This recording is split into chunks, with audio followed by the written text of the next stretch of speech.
Savvy Story Hut. Like, share and subscribe us. আপনারা শুনছেন স্যাভি story হাট, আর আমরা আপনাদের জন্য নিয়ে এসেছি বাংলা সাহিত্যের ছোট গল্পের সম্ভার। বাংলা সাহিত্য মানেই উৎকৃষ্ট ভূতের গল্প। আজ আমরা আপনাদের শোনাবো বাংলা সাহিত্যের এক কালজয়ী লেখক মানিক বন্দ্যোপাধ্যায় রচিত একটি রহস্যময় ভূতের গল্প। আমাদের গল্পগুলো পুরোটাই আমরা মোবাইল ফোনে তৈরি করি, তাই কিছু খামতি, কিছু ত্রুটি রয়েই যায়।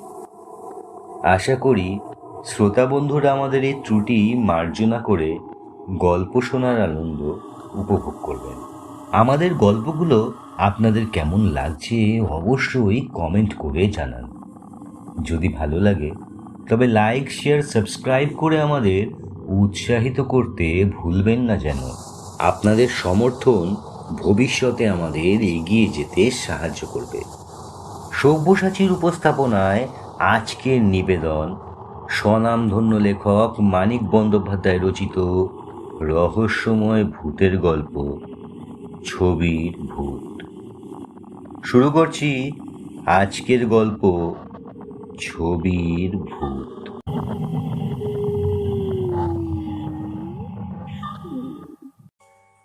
নিজের প্রকাণ্ড লাইব্রেরিতে বসে একদিন সকালবেলা পরাশর ডাক্তার চিঠি লিখছিলেন। চোরের মতন নিঃশব্দে ঘরে ঢুকে নগেন ধীরে ধীরে এগিয়ে গিয়ে তার টেবিল ঘেঁষে দাঁড়ালো। পরাশর ডাক্তার মুখ না তুলেই বললেন, বসু হে নগেন, বসো। চিঠিখানা শেষ করে খামে ভরে চাকরকে ডেকে সেটি ডাকে পাঠিয়ে দিয়ে তবেই আবার নগেনের দিকে তাকালেন। কি হে, বসতে বললাম যে, তা এরকম চেহারা হয়েছে কেন? অসুখ নাকি? নগেন ধপ করে একটা চেয়ারে বসে পড়ল। চোরকে যেন জিজ্ঞাসা করা হয়েছে সে চুরি করে কিনা। এইরকম অতিমাত্রায় বিব্রত হয়ে সে বলল, না না, অসুখ নয়। অসুখ আবার কিসের? গুরুতর কিছু যে ঘটেছে সে বিষয়ে নিঃসন্দেহ হয়ে পরাশর ডাক্তার দুহাতের আঙুলের ডগাগুলো একত্র করে নগেনকে দেখতে লাগলেন। মোটা সোটা হাসি খুশি ছেলেটার তেল চকচকে চামড়া পর্যন্ত যেন শুকিয়ে গেছে। মুখে হাসির চিহ্নটুকুও নেই। চাহনি একটু উদ্ভ্রান্ত, কথা বলার ভঙ্গি কেমন খাপ ছাড়া হয়ে গেছে।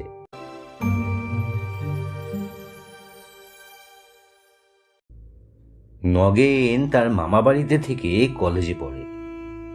মাস দুই আগে নগেনের মামা শ্রাদ্ধের নিমন্ত্রণ রাখতে গিয়ে পরাশর ডাক্তার নগেনকে দেখেছিলেন। এই অল্প সময়ের মধ্যে এমন কি ঘটেছে ছেলেটা যাতে এরকম বদলে যেতে পারে? ছেলেবেলা থেকে মামা বাড়িতে এসে মানুষ হয়েছে বটে, কিন্তু মামার শোকে এরকম কাহিল হয়ে পড়ার মতন আকর্ষণ তো মামার জন্য তার কোনোদিন ছিল না। বড়লোক কৃপণ মামার যে ধরনের আদর বেচারি চিরকাল পেয়ে এসেছে, তাতে মামার পরলোক যাত্রায় তার খুব বেশি দুঃখ হওয়ার কথা নয়। বাইরে মামাকে খুব শ্রদ্ধাভক্তি দেখালেও মনে মনে নগেন যে তাকে প্রায় জমের বাড়ি পাঠাতো, তাও পরাশর ডাক্তার ভালো করেই জানতেন। আর পড়ার খরচের জন্য দুশ্চিন্তা হওয়ার কারণও নগেনের নেই। কারণ শেষ সময় কি ভেবে তার মামা তার নামে মোটা টাকা উইল করে রেখে গেছেন। নগেন হঠাৎ কাঁদো কাঁদো হয়ে বলল, ডাক্তার ডাক্তার কাকা, সত্যি করে একটা কথা বলবেন?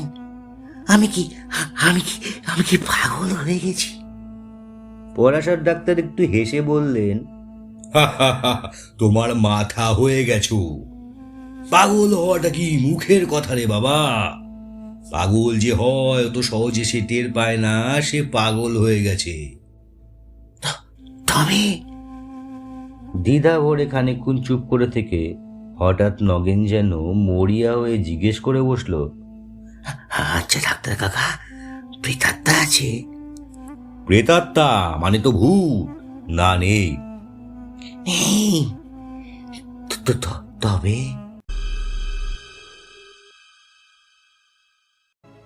অনেকক্ষণ ইতস্তত করে, অনেক ভূমিকা করে, অনেকবার শিউরে উঠে নগেন ধীরে ধীরে আসল ব্যাপারটা খুলে বলল। চমকপ্রদ, অবিশ্বাস্য কাহিনী। বিশ্বাস করা শক্ত হলেও পরাশর ডাক্তার বিশ্বাস করলেন। মিথ্যে গল্প বানিয়ে তাকে শোনাবার ছেলে যে নগেন নয় তা তিনি জানতেন। মামা তাকেও প্রায় নিজের ছেলেদের সমান টাকা কড়ি দিয়ে গেছেন জেনে প্রথমটা নগেন একেবারে স্তম্ভিত হয়ে গিয়েছিল। মামার এরকম উদারতা সে কোনোদিন কল্পনাও করতে পারেনি। বাইরে যেমন ব্যবহারই করে থাকুন, মামা তাকে নিজের ছেলেদের মতনই ভালোবাসতেন জেনে পরলোকগত মামার জন্য আন্তরিক শ্রদ্ধা ভক্তিতে মন ভরে গেল তার। আর সেই সঙ্গে জাগলো এই রকম দেবতার মতন মানুষকে সারা জীবন ভক্তি ভালোবাসার ভান করে ঠকিয়েছে ভেবে দারুণ লজ্জা আর অনুতাপ।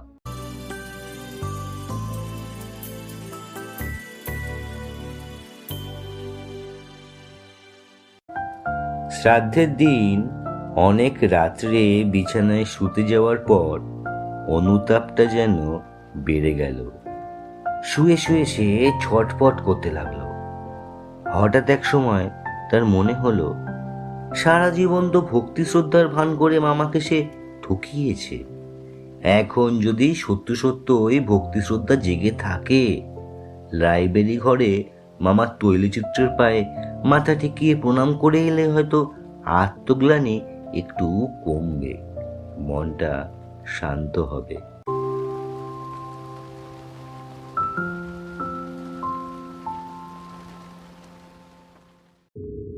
রাত তখন প্রায় 3টে বেজে গেছে।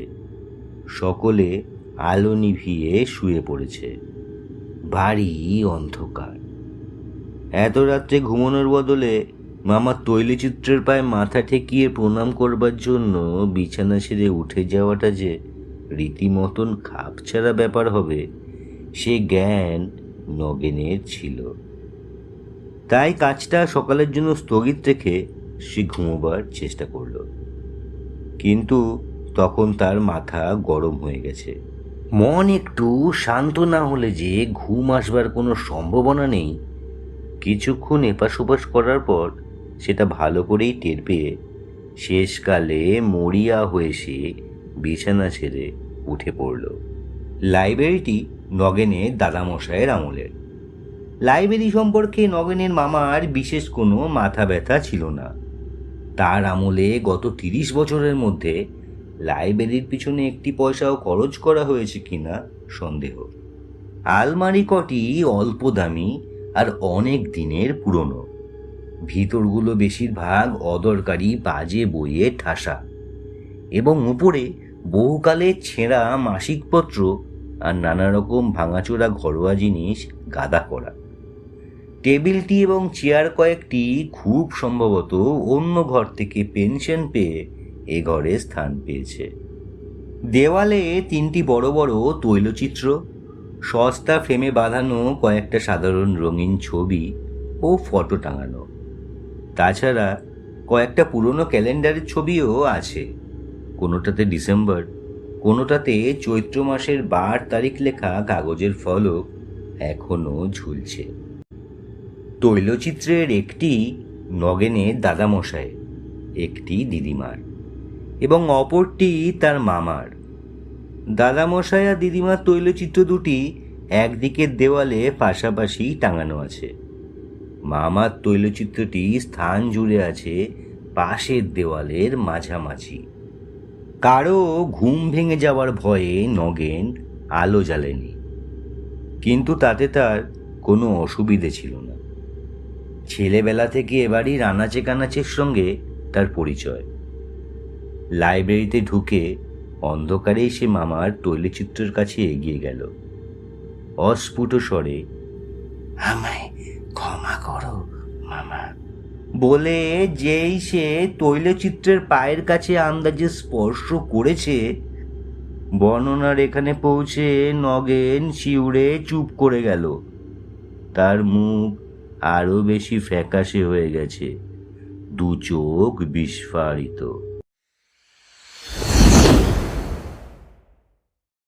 তারপর নগেন ঢোক গিলে জিভ দিয়ে ঠোঁট চেটে বলল, যেই ছবি ছুঁয়েছি ডাক্তার কাকা, কে যেন আমাকে জোরে ধাক্কা দিয়ে ফেলে দিল।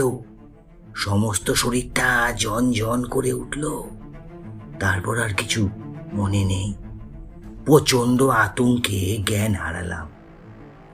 জ্ঞান হতে দেখি সকাল হয়ে গেছে।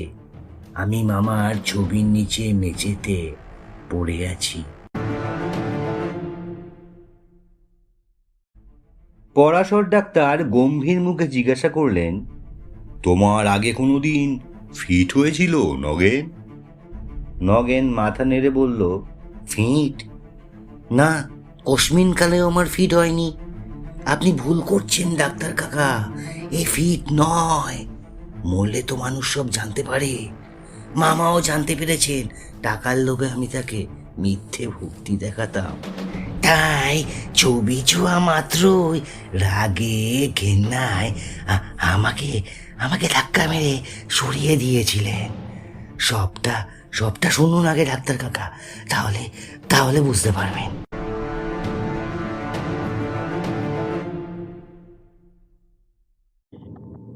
সমস্ত সকালটা নগেন মরার মতন বিছানায় পড়ে রইল। এই চিন্তাটাই কেবল তার মনে ঘুরপাক খেতে লাগলো।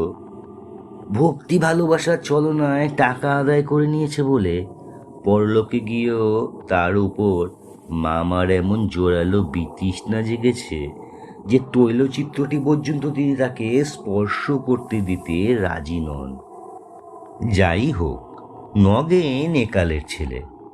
প্রথম ধাক্কাটা কেটে যাওয়ার পর তার মনে নানা রকম দ্বিধা সন্দেহ জাগতে লাগলো।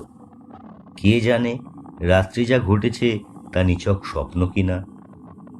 ধৈর্য ধরতে না পেরে দুপুরবেলা সে আবার লাইব্রেরিতে গিয়ে মামার তৈলচিত্র স্পর্শ করে প্রণাম করল। একবার যদি মামা রাগ দেখিয়ে থাকেন, আবার দেখাবেন না কেন? এবার কিছুই ঘটল না। শরীরটা অবশ্য খুব খারাপ হয়ে আছে। মেঝেতে ধাক্কা যেখানে লেগেছিল, মাথার সেখানটা ফুলে টন টন করছে। এবং সকালে লাইব্রেরিতে মামার তৈলচিত্রের নিচে মেঝেতেই তার জ্ঞান হয়েছিল। কিন্তু এতে বড়জোর প্রমাণ হয়, রাতে ঘুমের মধ্যেই হোক আর জাগ্রত অবস্থাতেই হোক, লাইব্রেরিতে গিয়ে সে একটা আছাড় খেয়েছিল।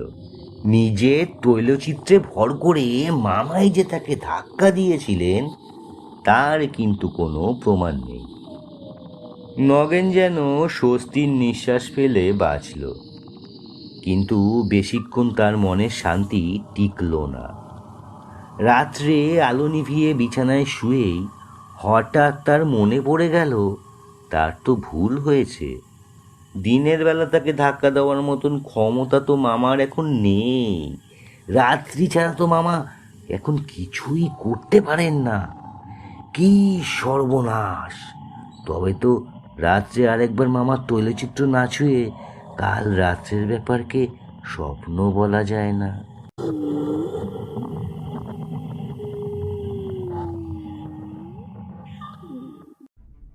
এত রাত্রে আবার লাইব্রেরিতে যাওয়ার কথা ভেবেই নগেনের হৃৎকম্প হতে লাগলো। কিন্তু এমন একটা সন্দেহ না মিটিয়েই বা মানুষের চলে কি করে। খানিক পরে নগেন আবার লাইব্রেরিতে হাজির। ভয়ে বুক কাঁপছে, ছুটে চলে যেতে ইচ্ছে হচ্ছে, কিন্তু কি এক অদম্য আকর্ষণ তাকে টেনে নিয়ে চলেছে মামার তৈলচিত্রের দিকে।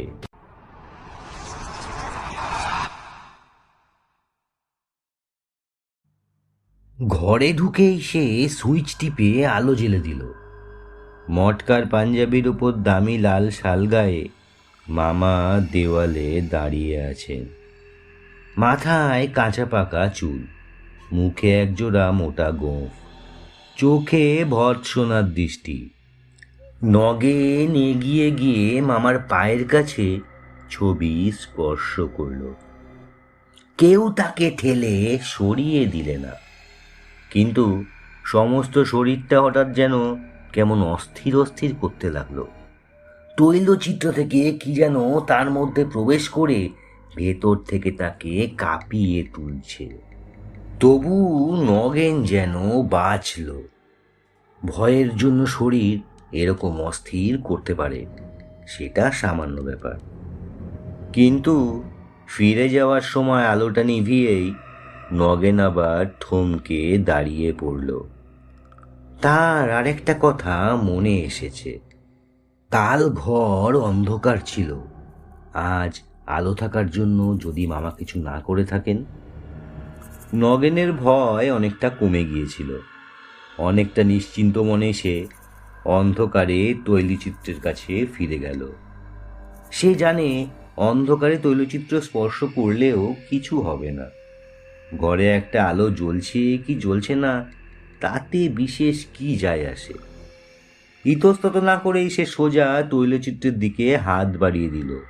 পরক্ষণে ঠিক প্রথম রাতের মতন জোরে ধাক্কা দিয়ে মামা আমায় ফেলে দিলেন ডাক্তার কাকা। অজ্ঞান হয়ে গেলে? না, একেবারে অজ্ঞান হয়ে যায়নি। অবসাচ্ছন্নের মতো অনেকক্ষণ মেঝেতে পড়েছিলাম, কিন্তু কিন্তু জ্ঞান ছিল। তারপর থেকে আমি ঠিক পাগলের মতন হয়ে গেছি ডাক্তার কাকা। দিন রাত কেবল একই কথা ভাবি।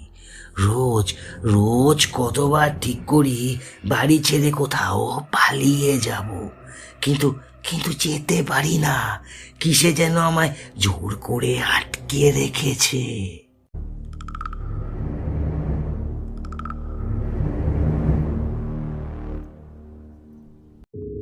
পরাশর ডাক্তার অনেকক্ষণ ভেবে জিজ্ঞাসা করলেন, তারপর আর কোনোদিন ছবিটা ছুঁয়েছ? কতবার! দিনে ছুঁয়েছি, রাতে ছুঁয়েছি, আলো জেলে ছুঁয়েছি, অন্ধকারে ছুঁয়েছি। ঠিক ওই রকম ব্যাপার ঘটে। দিনে বা রাতে আলো জেলে ছুলে কিছু হয় না। অন্ধকারে ছোঁয়া মাত্র মামা আমাকে টেলে ফেলে দেন। সমস্ত শরীর যেন ঝনঝনিয়ে ঝাঁকানি দিয়ে ওঠে। কোনোদিন অজ্ঞান হয়ে যায়, কোনোদিন জ্ঞান থাকে। বলতে বলতে নগেন যেন একেবারে ভেঙে পড়ল। আমি কি করব ডাক্তার কাকা? এমন করে কতদিন চলবে? মাঝে মাঝে আত্মহত্যার কথা ভাবি।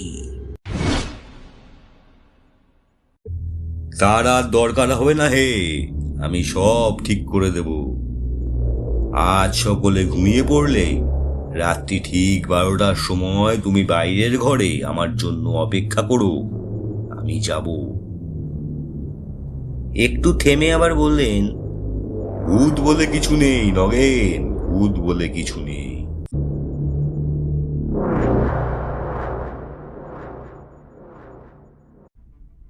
তবু মাঝরাতে অন্ধকার লাইব্রেরিতে পরাশর ডাক্তার মৃদু একটু অস্বস্তি বোধ করতে লাগলেন। এ ঘরে বাড়ির লোক খুব কম আসে। ঘরের বাতাসে পুরনো কাগজের একটা ভ্যাপসা গন্ধ পাওয়া যায়। নগেন শক্ত করে তার একটা হাত চেপে ধরে কাঁপছে। কিসের ভয়? ভূতের? তৈলচিত্রের ভূতের? ভূতে যে একেবারে বিশ্বাস করে না, যার বদ্ধমূল ধারণা এই যে যত সব অদ্ভুত অথচ সত্য ভূতের গল্প শোনা যায় তার প্রত্যেকটি সাধারণ ও স্বাভাবিক কোনো ব্যাখ্যা আছেই আছে। ছবির ভূতের অসম্ভব আর অবিশ্বাস্য ভূতের ঘরে পা দিয়ে তার কখনো কি ভয় হতে পারে?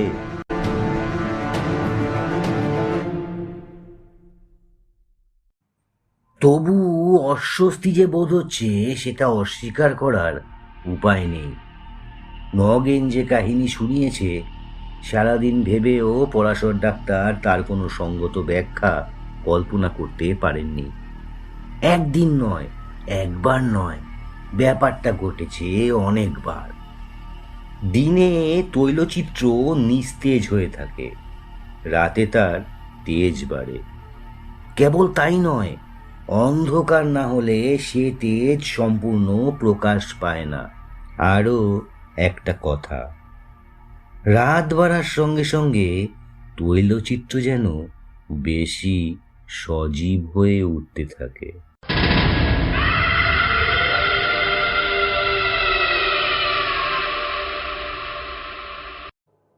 প্রথম রাত্রে নগেন অন্ধকারে স্পর্শ করলে ছবি নগেনের হাতটা শুধু ছিটকে সরিয়ে দিয়েছে।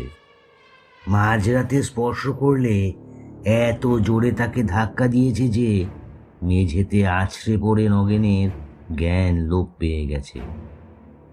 অশরীরী শক্তি কল্পনা করা ছাড়া এই সমস্তের আর কি মানে হয়? হয়, নিশ্চয়ই হয়। মনে মনে নিজেকে ধমক দিয়ে পরাশর ডাক্তার নিজেকে এই কথা শুনিয়ে দিলেন। তারপর চোখ তুলে তাকালেন দেওয়ালের যেখানে নগেনের মামার তৈলচিত্রটি ছিল। এ ঘরে তিনি আগেও কয়েকবার এসেছেন। তৈলচিত্রগুলোর অবস্থান তার অজানা ছিল না, কিন্তু যা চোখে পড়ল তাতে পরাশর ডাক্তারের বুকটাও ধড়াস করে উঠল।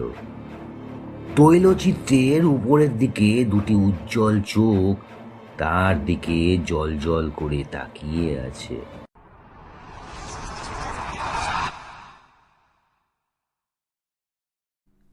চোখ দুটির মধ্যে ফাঁক প্রায় 1.5 হাত।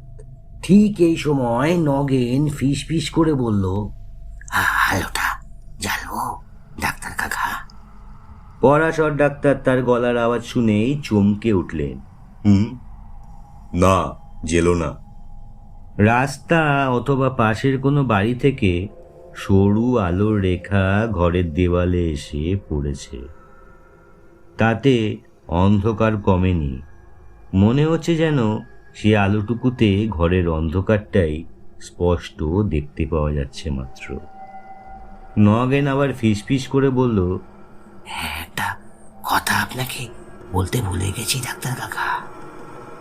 দাদা মশাই আর দিদিমার ছবি তারা মরবার পর করা হয়েছিল, কিন্তু মামার ছবিটা মরবার আগে মামা নিজে শখ করে আঁকিয়েছিলেন, হয়তো সেই জন্যেই। নগেনের শিহরণ স্পষ্ট টের পাওয়া যায়। ভয় পেয়ে গেছেন ডাক্তার কাকা?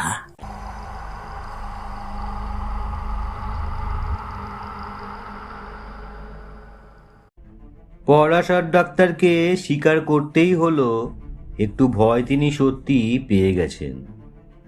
তার বৈজ্ঞানিক মন এতদিন পরে একটা মস্ত সত্য আবিষ্কার করলো যে মানুষের মন চিরদিনই মানুষের মন।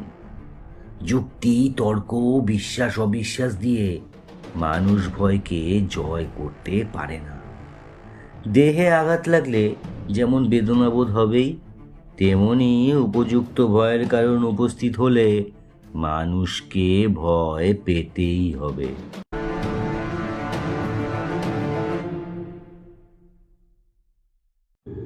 যাই হোক, এতদিন যদি তিনি ভুল বিশ্বাস পোষণ করে এসে থাকেন, আজ ছবির ভূতের কল্যাণে সে ভুল তার ভেঙে যাবে।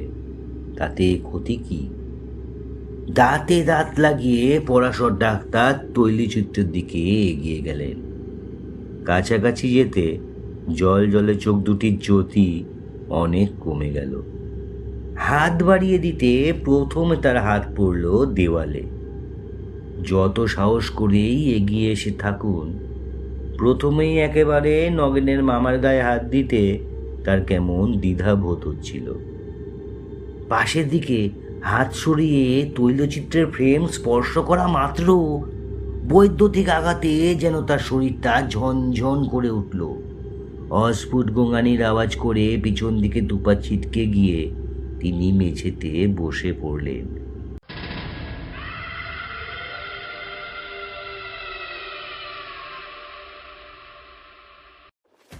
পরক্ষণে ভয়ে অর্ধমৃত নগেন আলো সুইচ টিপে দিলে। মিনিট পাঁচেক পরাশর ডাক্তার চোখ বুজে বসে রইলেন। তারপর চোখ মেলে মিনিট পাঁচেক এক দৃষ্টি তাকিয়ে রইলেন মামার রূপোর ফ্রেমে বাঁধানো তৈলচিত্রটির দিকে। তারপর তীব্র চাপা গলায় তিনি বললেন, তুমি একটি আস্ত গর্ধব নগেন। রাগ একটু কমলে পরাশর ডাক্তার বলতে লাগলেন, গাধাও তোমার চেয়ে বুদ্ধিমান।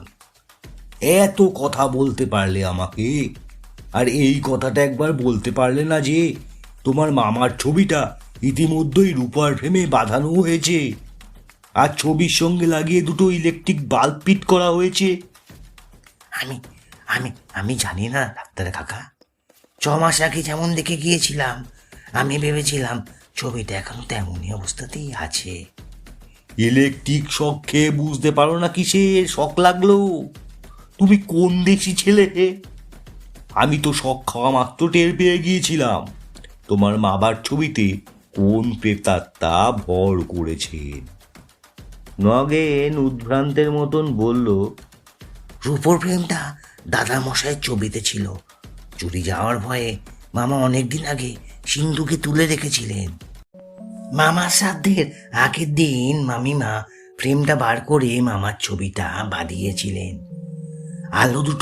আলো দুটো লাগিয়েছে আমার মামাতো ভাই পরেশ। পরেশ? হ্যাঁ, সে বছর ইঞ্জিনিয়ারিং কলেজে ভর্তি হয়েছে। তাই বলল, এই সামান্য কাজের জন্য ইলেকট্রিক মিস্ত্রিকে পয়সা দেবো কেন?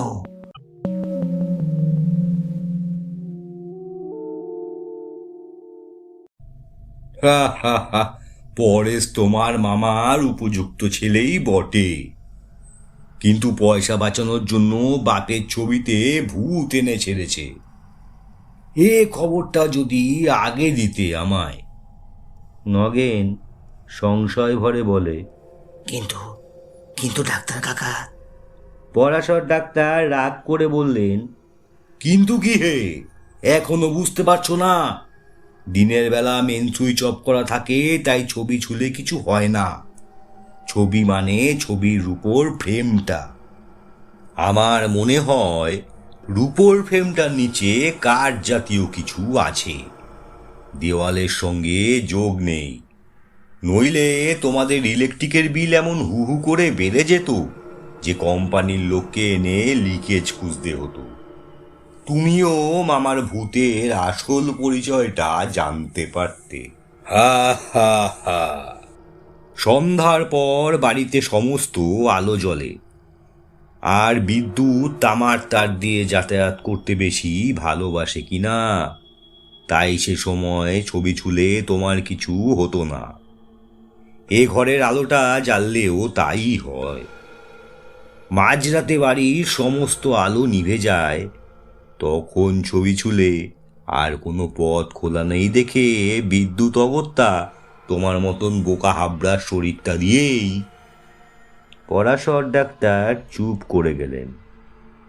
তার হঠাৎ মনে পড়ে গেছে, সুযোগ পেলে তার শরীরটা পথ হিসেবে ব্যবহার করতেও বিদ্যুৎ দ্বিধা করত না।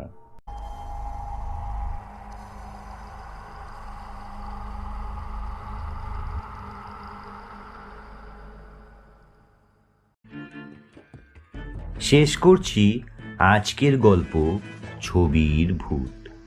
রচনা মানিক বন্দ্যোপাধ্যায়, উপস্থাপনায় আমি সব্যসাচী। এভাবে আমাদের পাশে থাকার জন্য শ্রোতা বন্ধুদের জানাই অসংখ্য ধন্যবাদ। আপনারা শুনছেন স্যাবি স্টোরি হাট। শুনতে থাকুন, সঙ্গে থাকুন। নমস্কার।